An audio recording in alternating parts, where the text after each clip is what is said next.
Martin is, he's very special. I mean, you just look at the oeuvre of his work. I mean, he's, over the past 50 years, and the eclectic range of stuff he's done, you know, he's one of the few directors, and I've worked with some very, very good directors. He knows the acting process. He's an actor himself. We've seen him in films and stuff, little cameos, you know, and he's bloody good, you know. He's very aware of the acting process, and he creates the environment for you to do your best work. And that's not to say the actor is the most important person on set, far from it. But when that camera's turning, it is about us and this moment of creation, hopefully, this little piece of this story that we're telling. And he makes that, he surrounds you with that wonderful, he's like holding you in the palm of his hand, you know, and all you have to do is act, you know. And it's beautiful and it's very loving and also intimidating, as I said earlier, because you want to get it right for him, you know. Ferreira lasted 5 hours. I think he just couldn't take any more pain, no matter how brilliant a Jesuit he was. I think it could be as basic as that, you know. And if he was presented with the same scenario as Andrew's character Rodrigo was, you know, there's these other Christians hanging. If you apostatize, you will save these people's lives. And what is the act of Christianity, you know? You know, doing a selfless act, step on the image of Christ to save these lives. And I think that was part of it too with Ferreira, that Jesus would have done that. And that's the ultimate act of faith, you know, that you would step on the image of Christ, of God, to save human lives, you know. He's an extraordinary young actor. His commitment to this part and to the film and to Martin and was quite extraordinary.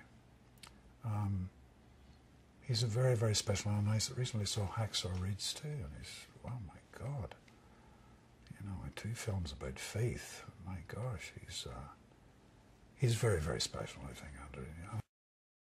I'd worked with a couple of Japanese actors before in previous films, and I was very struck by their, not just their dignity, but their patience and their stillness. They've kind of got this Zen Buddhist approach that's very, very, makes me a little bit jealous, you know.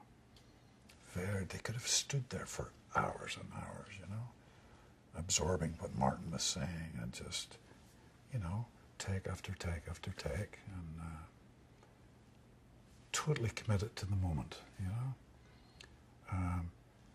The lovely actor Issei, who played Inui, Martin had asked me to look at a Russian film called The Sun, where he plays Emperor Hirohito. And it's a masterclass in film acting, you know.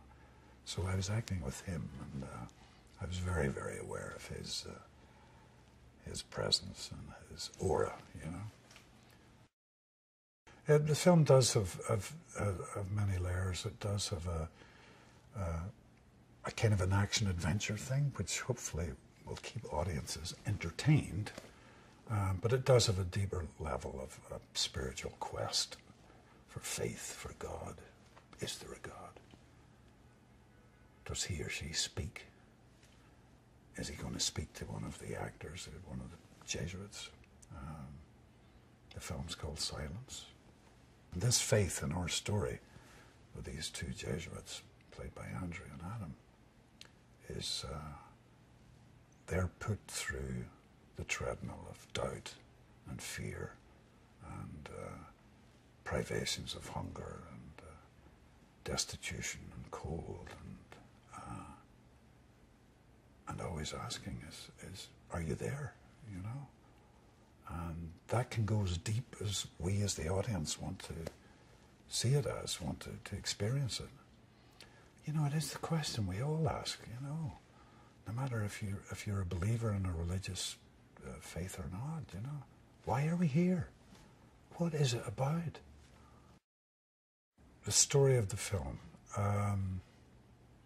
set in the 1600s, two young Jesuit priests, Portuguese, from their Father Superior, get permission to go out to Japan, where Christianity is ruthlessly trodden upon, and the shogunate, the shoguns are trying to stamp it out in very, very brutal ways, horrible tortures for anyone who is Christian. We were actually shooting in these hot springs. I mean, the ground was bubbling. I mean, it's intense, intense heat. And in fact, it looked like a movie set, do you know what I mean? But it was real. And you didn't have to make a huge leap of the imagination to imagine these priests and Japanese Christians who were thrown into these hot springs, who were tortured with ladles with holes in them so that the water would come out slowly and burn them. And many of them refused to cry out, and quite a number of them were like over 30 days up there, like crucified and being tortured every day, you know. I mean, horrendous. So we were actually at, not exactly the actual hot springs where these events occurred, but very, very similar ones, you know. Beautiful in one way and yet terrorizing in another.